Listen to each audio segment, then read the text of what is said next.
Hello, I'm Michael. I am the second negative constructive. And to reinstate the proposition that we are arguing about, the United States should further prevent outsourcing by implementing policies which would increase taxes on American-owned and sold products that outsource U.S. jobs and place additional tariffs on international products in order to maintain a balanced marketplace.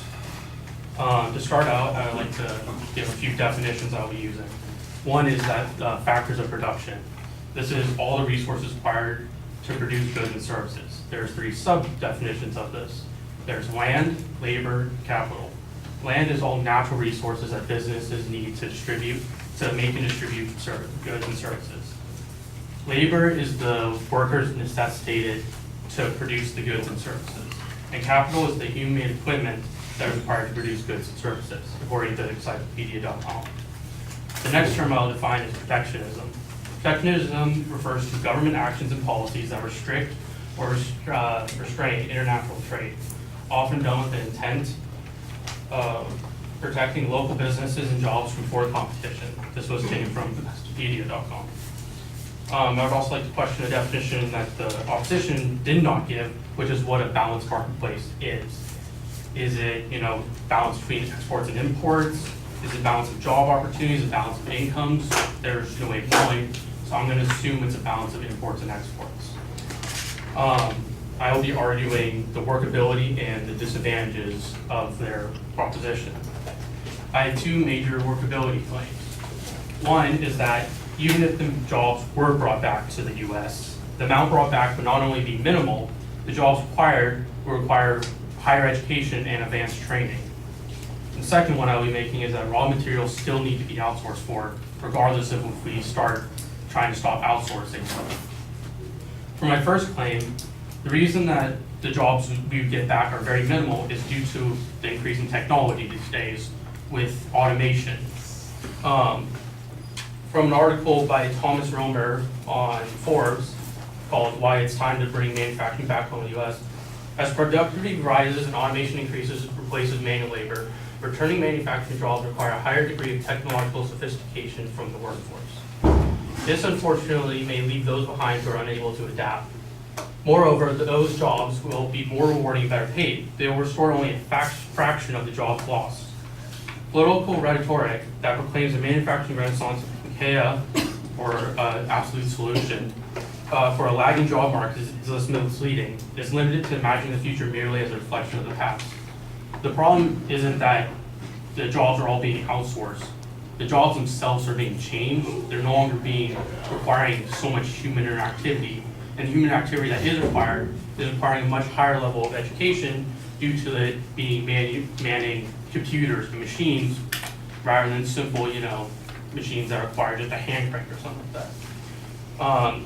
From an article by Jeffrey Salingo on the New York Times, he states, according to a study by Ball State University, nearly 9 in 10 jobs that disappeared since 2000 were lost to automation in decades-long march to an information-driven economy, not to workers in other countries. This just reinforces the fact that no matter how much we want jobs to come back here, there are still jobs being created. They're not going to be the same as the jobs that are being outsourced due to the fact that those jobs that are being outsourced are also going away due to the automation. So is stopping the outsourcing going to actually bring the jobs we want to the U.S. to, fix the American dream, as they say? The other main workability claim I'll be talking about is that even if we want to stop outsourcing, you can't actually stop, but due to the necessity of raw materials.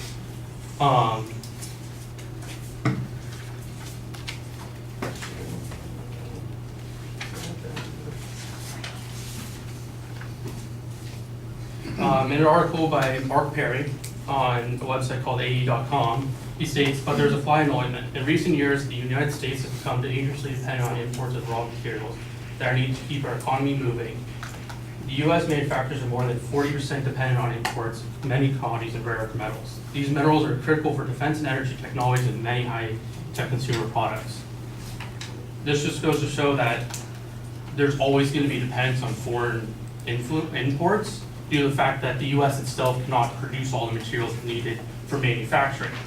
And even if we wanted to produce materials on our soil that we have available, to set up operations for mining and whatnot can take very long. According to, again, from the same article, we could produce more of our commodity rare minerals here at home if not for a cumbersome permitting process that requires redundant reviews at federal and state levels, often by multiple agencies. In fact, it now takes 5 to 10 years to obtain a mining permit.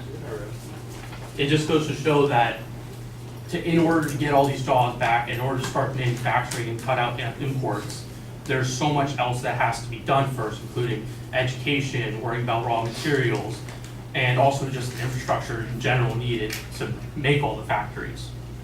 For some disadvantages claims, I am arguing that bringing these industrial jobs back to the U.S. will actually cause more environmental issues. The environmental issues can already be seen overseas, such as in China, where they have major problems with water pollution and air pollution, among other things. An article by Albert Eleanor and Bian Zhu on Council of Foreign Relations, industry along China's major water sources included water supplies. In 2014, groundwater supplies in more than 60% of major cities were categorized bad to very bad. And more than a quarter of China's key rivers are unfit for human contact.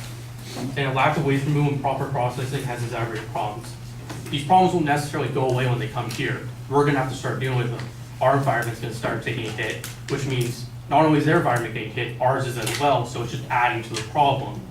What should be really focused on, is fixing the environmental concerns of their factories and making them more, using the infrastructure they built to further our economic success by working together. And thank you.